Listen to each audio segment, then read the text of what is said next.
खुशी रखो ठाकुर साहब, वो आपके भी आए थे, खुशी खुशी रखोगे कि आपके भी आए थे। वो जो काम आज 17 नवंबर को वहाँ पे होगा, वो कभी काम आपको 2007 में आपके हो लिया। धरातल पे आदर्श गांव है, ग्राउंड पे कुछ नहीं है, सुविधाएं कुछ नहीं है, ऐसा पुराना जनसंघी गांव होते क्या हुए ठाकुर नसीब सिंह जैसे दोबारा जन्म लेंगे, उस धरा के ऊपर फिर से काम होगा, या ठाकुर पंडित नेकीराम जैसे जन्म लेंगे जो उनके दाढ़ से भी सारा समाज गुंजा करता, तो वो जन्म लेंगे तभी काम होगा, या आपके द्वारा भी काम होगा? सब देखो सौभाग्य कलंगा गांव के सरपंच मिल गए तो, और ऊपर तो सुनने सुहा की बात है, भाजपा के दिग्गज चेहरे, नाम के भी काम के भी, राम बड़ बूढ़ा राम बुल बोला राम बोला राम, वो बोला राम का साहब। हाँ। नमस्ते। नमस्ते जी। सर साहब, आपके गांव के बारे में बताएं। आपका गांव आदर्श गांव है, आदर्श गांव है। बताएं क्या क्या विशेषताएं हैं, क्या क्या उपलब्धियां हैं उस गांव में? आदर्श गांव के नाम के ऊपर कोई विशेषता ही नहीं है। क्यों? ये इसमें मैंने हरियाणा सरकार से भी, और जैसे मैं सेंटर में जाता हूँ ठाकुर राजनाथ के पास भी, ये एक बहुत ही पुराना जनसंघी गांव है।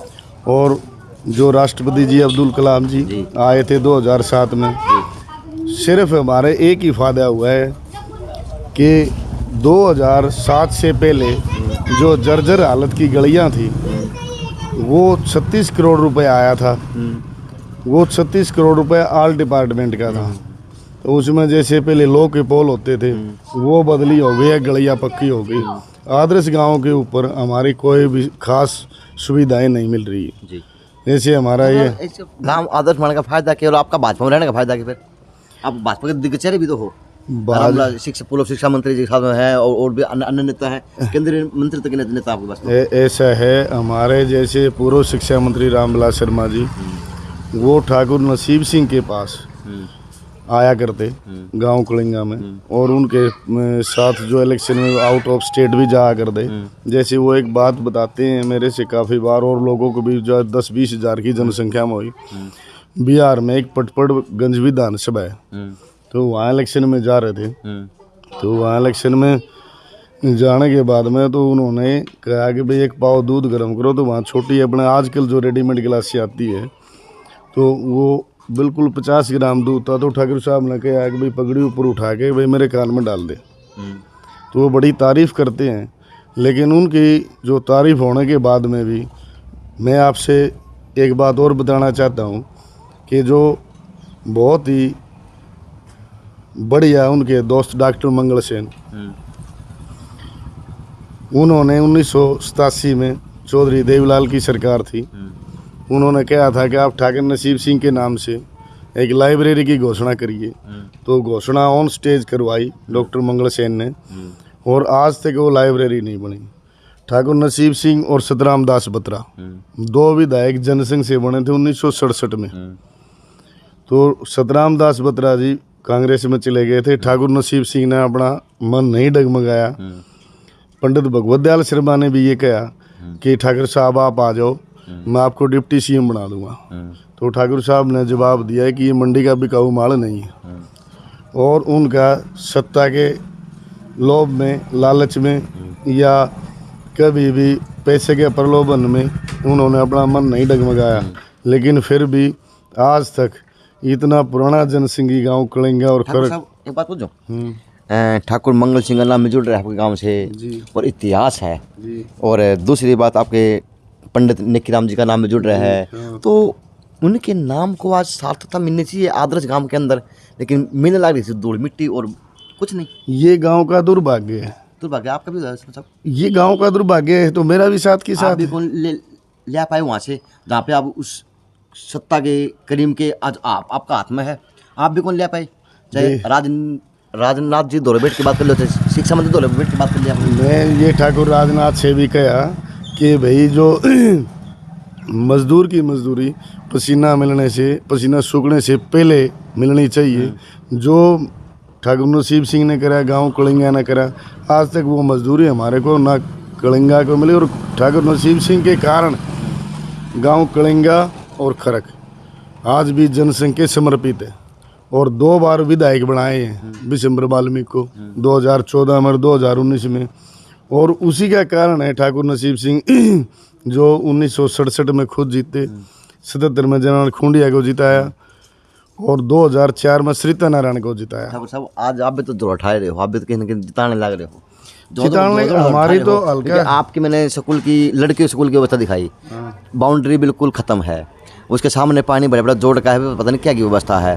साहब आपके जो राष्ट्रपति जी आए थे अब्दुल कलाम जी, त्रिवेणी लगाई थी सर, वहाँ की व्यवस्था ये है कि चरमरा रही है सर, वहाँ पे साफ सुथरे तो पता नहीं क्या होगा सर। दूसरी बात आपके जो स्कूल है बॉय का +2 का सर, उसके अंदर व्यवस्था ये है कि बच्चों को बैठने के लिए स्थान नहीं है, कमरे नहीं है सर, क्या कहेंगे? उसके 10 कमरे डबल स्टोरी के आ चुके हैं जी। और इसके ग्रांट आने वाले, ये सारा ही काम जो पूर्व शिक्षा मंत्री रामविलास शर्मा ने स्कूल को अपग्रेड किया था जी। और उन्होंने ये जो बॉयज वरिष्ठ माध्यमिक विद्यालय है वो भी प्रोफेसर रामविलास शर्मा ही उस टाइम शिक्षा मंत्री थे, उन्होंने ही वो अपग्रेड करा था। तो शिक्षा का जो हमारा सतर सुधर रहा है, तो या तो एक ठाकुर देवा सिंह हुआ करते बड़ेल से, उन्होंने यहाँ मिडिल स्कूल लागू करा था।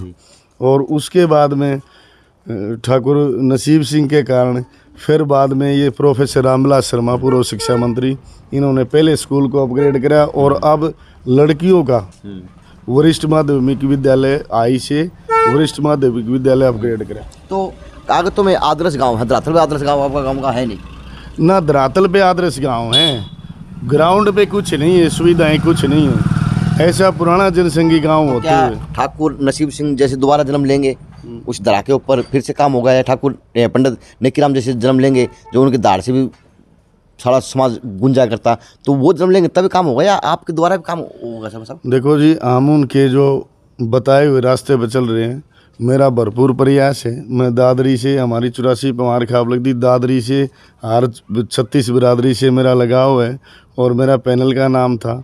हम पैनल में राजपूत की तरफ से राम बुलूर बोड़ाराम और हमारे 2 जाट भाई, जिसमें कि निर्दलीय सोमवीर सांगवान है, इसका नाम भी था। लेकिन 5 आदमी पैनल में आए थे, 5 आदमियों को काट के और इसको बबीता फोगाट को टिकट दे दी गई। मेरा एक सरकार से अनुरोध है आपके माध्यम से कि जो आदमी प्लेयर होता है या जो आदमी एक्टर होता है, उसको ग्राउंड की राजनीति का क्या पता। ग्राउंड की राजनीति का अगर पता है तो जो 24 घंटे पब्लिक में रहता है, सुख दुख का पता है उसको, तो ये पार्टियां जो टिकट दे रही है, तो क्या वो पहलवान का दिमाग एक पहलवान की टाइप होता है, एक्टर का दिमाग एक एक्टर की टाइप होता है। जैसे अटल बिहारी वाजपेयी जी ने कहा था एक बार, ये अपना जो समाजवादी पार्टी से अमिताभ बच्चन बन के आया था सांसद, तो अटल बिहारी वाजपेयी जी ने कहा था कि भाई पर्दे पर नाचने वाले भी लोकसभा में आ गए, तो इनसे तरक्की नहीं हो सकती। जो आम जनमानस के बीच में रहेगा तो दुख तकलीफ का सिर्फ उसी को पता है। तो आज सुई गांव है जी, एक जिंदल परिवार ने गोद लिया, तो उसका कायाकल्प होगी और फिर से 17 नवंबर को महामहिम राष्ट्रपति राम कोविंद जी वहाँ पे शिरकत करेंगे। तो आपके गांव के अंदर भी 2007 के अंदर शिरकत की थी महामहिम राष्ट्रपति ने APJ अब्दुल कलाम ने, जो कि मिसाइल मैन के उपाधि है। लेकिन साहब आपको ख़त्म किया जा रहा, अब उसकी तरफ ध्यान दिया जा रहा, प्रशासन वहाँ जा रहा, तो क्या आपका गाँव दिखना चाहिए, नहीं दिखना चाहिए? देखिए, जो अपने एक सनातन धर्म में जो एक अपने वैश्य समाज है, उसकी हमेशा से एक भूमिका रही है स्कूल, तालाब, बावड़ी, धर्मशाला को बनाना। लेकिन वो एक जिंदल की वजह से, जिंदल जी ने बहुत अच्छा काम कराया। मैं सुई गांव में गया हुआ हूँ, जो हमारे प्रोग्राम होते हैं पार्टी लेवल के जैसे भी जाते हैं, तो उस हिसाब से भाई हमें तो खुशी है कि सुई गाँव में प्रेसिडेंट जी आ रहे हैं और वो मेरे डिस्ट्रिक्ट में आ रहे हैं। हरियाणा में अगर दूसरी बार आए तो भिवानी डिस्ट्रिक्ट में आए। खुशी रखो, वो आपके भी आए थे, खुशी रखोगे कि आपके भी आए थे। वो जो काम आज 17 नवंबर को वहाँ पे होगा, वो कभी काम आपको 2007 में आपके हो लिया, जो मिसाइल मैन थे अपना में, वो काम हमारे नहीं हुआ। उसके एवज में आप सुई गांव में देखना और हमारे गांव को आप ऑलरेडी ग्राउंड पे देख चुके हो। तो कोई दोबारा से महापुरुष जन्म लेगा, दोबारा से उन महापुरुषों के बताए और रास्ते पर चल रहे हैं। हम तो अपनी कार्रवाई कर रहे हैं कि हम ज़्यादा से ज़्यादा बढ़ के गाँव की हल्के की सेवा करें। लेकिन आप तो अपने दायरे के अंदर कर सकते हैं शर्मा साहब, लेकिन बाहर का काम होगा तो सरकार करे, प्रशासन करवाए। सरकार में हिस्सेदारी करके करेंगे हम अपनी टिकट का दावा ठोकते हैं। जैसे मैं बता रहा हूँ कि पैनल में नाम था मेरा, किसी कारण कट गया, बबीता फोगाट को दे दी गई, तो उसमें बबीता फोगाट हार गई। लगता नहीं ठाकुर साहब आपको भाजपा इग्नोर कर रही हो कहीं ना कहीं? ना, भाजपा इग्नोर कर रही है तो भाजपा का क्या काम? हमारा काम तो पब्लिक के बीच में रहना, पब्लिक की सेवा करनी है। और हमारा हल्का जर्नल है, अगर हल्का जर्नल ये रिजर्व हल्का जर्नल होता तो फिर भाजपा को भी इस बात पे सोचने पे मजबूर होना पड़ता है, टिकट देनी तो पड़ती है। क्योंकि आप तो खापों के नेता हो, अगुवाई वहाँ करते हैं, बड़ी प्रदेश की राजनीति में अगुवाई करते हैं, लेकिन फिर से आपको हल्के के अंदर भी वंचित रखा जा रहा है और आपकी इग्नोर किया जा रहा है भाजपा के द्वारा, चाहे पिछले चुनाव की बात हो। ना हल्के से तो वंचित रखा जा रहा है कि भाई हमारी टिकट काट दी गई। फिर फायदा क्या तिल टांगने का? न थैला टांगने का फायदा तो ये है कि जो हमारे जो पूर्वज थे ना, अपने पूर्वजों को बताए और रास्ते पर आदमी चलता है, बच्चा चलता है, तो साहब क्या उसी लीक पे चलेंगे ठाकुर साहब? न उस लीक पे ये चलेंगे ना कि भाई हो सकता है कभी भी पार्टी की आँख खुले तो हमारी तरफ भी देखेगी, गांव की तरफ भी देखेगी। मैंने ठाकुर राजनाथ को कहा था, अगर पहलवान की पहलवानी चल गई तो उसका घर बस गया, अगर राजनीति आदमी की राजनीति चल गई तो उसका भी घर बस गया, नहीं तो उसके घर के आगे टूटा गाड़ी का पहिया गड़ा पाओगा। जी चलो, तो ये ठाकुर साहब थे गांव कलंगा से सरपंच और जी बड़े दबंग नेता भाजपा से। बात साफ साफ कह दी, बबीता फौड़ को टिकट दी दादरी से, तो मेरी टिकट कटी और मैं पैनल के अंदर नाम था।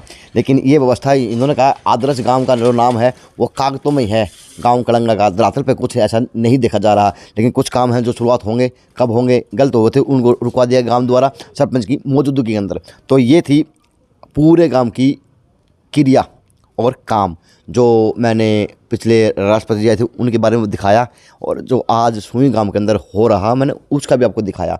JNC न्यूज़ से अजय नायक, पंकज सोनी की खास रिपोर्ट।